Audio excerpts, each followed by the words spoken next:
everybody, it's Kate Baldwin, and today I'm going to explain why I emphasize calf strengthening to anyone who runs. So let's get stuck into it.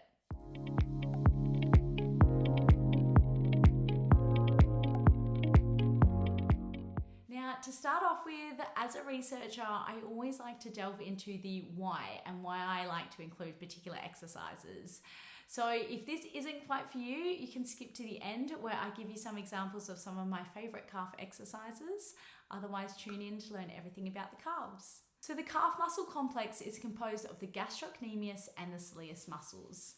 The gastrocnemius muscle is the larger of the two, and it's the one that forms a visible bulge that you can see in the back of the lower leg.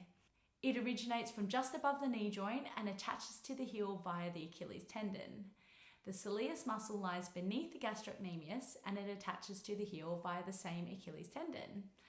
Both of these muscles work together to generate the force required for plantar flexion of the foot and the ankle. The calf muscles are actually the greatest contributor of forwards propulsion during the push-off phase of running.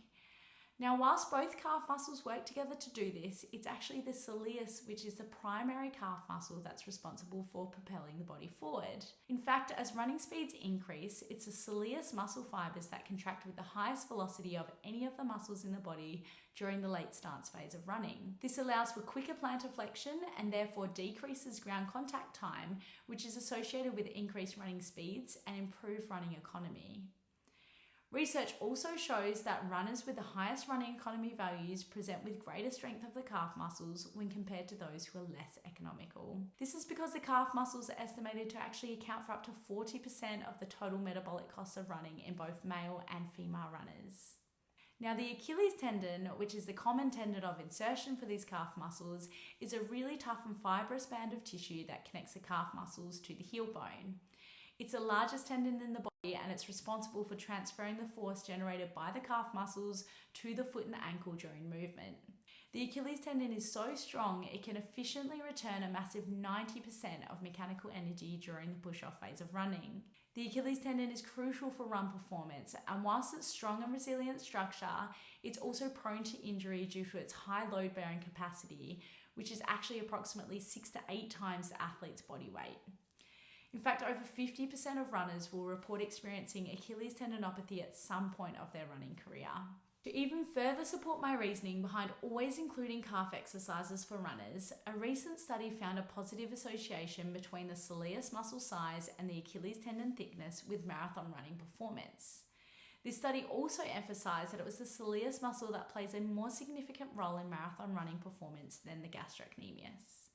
So I'm sure with all of this in mind, you can see now why I really emphasize calf strength when it comes to improving running performance and also preventing running related injuries. So now I'm going to take you through 3 of my favorite calf exercises for runners so you can get started on your strength training journey to improve your run performance and minimize your risk of Achilles tendinopathy.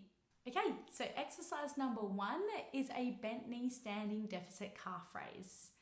This exercise is done with a bent knee to help target the soleus muscle rather than the gastrocnemius, and it's done off a step so the calves and the Achilles can work through full range to get the most out of the movement. Where possible, I always like to complete these calf raises single leg, as that replicates the single leg demand of running. With these, focus on a slow and controlled movement down of the heel. Now, this control is important because it includes an aspect of eccentric strengthening, which is when the muscle is working but it's lengthening. Eccentric strengthening of the calves has been shown to be effective in managing and helping prevent both calf injuries and Achilles tendinopathy. Then focus on a powerful drive up onto the big toe. By doing this powerfully, we can work on improving the rate of force development of the calf muscles and also help replicate the demands of running. When you're pushing up, make sure that the final part of the movement is driving through the big toe, not the outside of the foot. Now, exercise number 2 is a seated single leg calf raise. I absolutely love this exercise for calf strengthening, and it's one that I complete every time I'm in the gym. This is due to its ability to load up the weights nice and heavy and then really isolate some nice heavy strengthening to the calves. Some studies have shown that to make a substantial difference to Achilles tendon thickness, loads of 90% or greater are actually needed, and the seated calf raise allows us to load this up nice and heavy. So like the standing calf raises, the knee is also bent, so it really helps target that soleus muscle.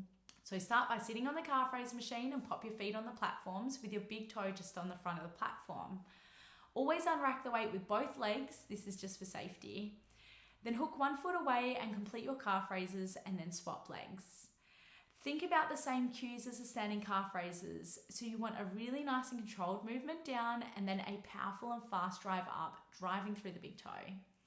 Make sure you re-rack with both feet for safety. So exercise number 3 are Pogos. Pogos are a great option for really loading up through the calves and the Achilles tendon in a plyometric manner, and they also really target on improving that rate of force development. They can also help strengthen the muscles and the tendon to help tolerate running specific loads. With Pogos, you really want to think of the ankle joint as a primary joint for generating the movement, rather than bending through the hips and the knees excessively.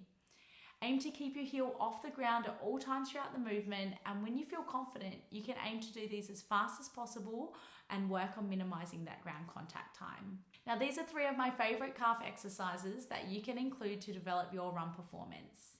If you found this helpful and are keen to start or to progress your strength training to improve your running performance, make sure you check out our strength training app, Valeri, where we have created numerous strength training programs for endurance athletes to help you perform at your best.